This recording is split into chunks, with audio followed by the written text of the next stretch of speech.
ఓం శ్రీ సాయిరామ్. శ్రీమద్ భగవద్గీత 4వ అధ్యాయంలోని 34వ శ్లోకం గురించి ఈరోజు తెలుసుకోబోతున్నాం. సాయిరామ్. భగవానుడు గత శ్లోకంలో అర్జునుడిని ద్రవ్యము వలన సాధింపబడేటువంటి యజ్ఞము కంటే జ్ఞానయజ్ఞము శ్రేష్టమైనదని, ఎందుకంటే సమస్త కర్మము కూడా నాశము కానిదవుతున్నట్టు అందులోనే అంటే జ్ఞానమునందే పర్యవసించుతున్నదని చెప్పారు. అయితే యజ్ఞాలు కర్మలు వ్యర్థమవుతాయా అంటే అవి కావు. అవి జ్ఞానోత్పాదమును చేసి తుదకు జ్ఞానములోనే లయించిపోతాయని, కర్మము జీవుని జ్ఞానం వరకు తీసుకొని పోయి అక్కడ వదులుతుంది. అక్కడ నుండి జ్ఞానము మోక్షము వరకు జీవుని తీసుకొని పోయి అక్కడ చేర్చివేస్తుంది. అట్టి జ్ఞానం పొందటానికి ఉపాయాన్ని ఇప్పుడు ఈ శ్లోకంలో తెలియజేయబోతున్నారు.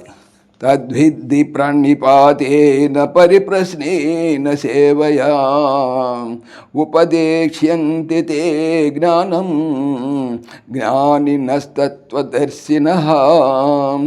తజ్ఞానం అజ్ఞానమును ప్రణిపాతేన సాష్టాంగ నమస్కారము చేతను, పరిప్రశ్నేన సమయము చూచి వినయముతో ప్రశ్నించుట చేతను, సేవయా సేవ చేతను, విద్ధి తెలుసుకునము, తత్వదర్శిన తత్వవేత్తలకు అంటే బ్రహ్మానుభవము గల జ్ఞానిన జ్ఞానులు తే నీకు ఉపదేశయంతి ఉపదేశింపగలరు. తాత్పర్యం: ఓ అర్జున, అటువంటి జ్ఞానమును నీవు తత్వవేత్తలకు జ్ఞానులకు సాష్టాంగ నమస్కారము చేసియు, సమయము చూచి వినయముగా ప్రశ్నించియు, సేవ చేసియు వారి వలన ఎరుంగము. వారు తప్పకుండా నీకు ఉపదేశిస్తారు. కొద్దిగా వ్యాఖ్య తెలుసుకుందాం. జ్ఞానము శ్రేష్టమైనదని క్రిందటి శ్లోకంలో వచింపబడింది. అయితే ఆ జ్ఞానం ఎట్లా లభిస్తుంది, ఎవరెవరు లభిస్తుంది అనేటువంటి ప్రశ్నకు ఇక్కడ సమాధానం ఇస్తున్నారు. సాయిరామ్.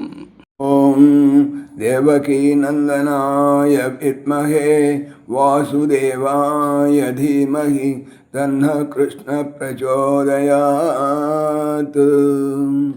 ఓం సర్వం శ్రీకృష్ణార్పణమస్తు. జై శ్రీకృష్ణ.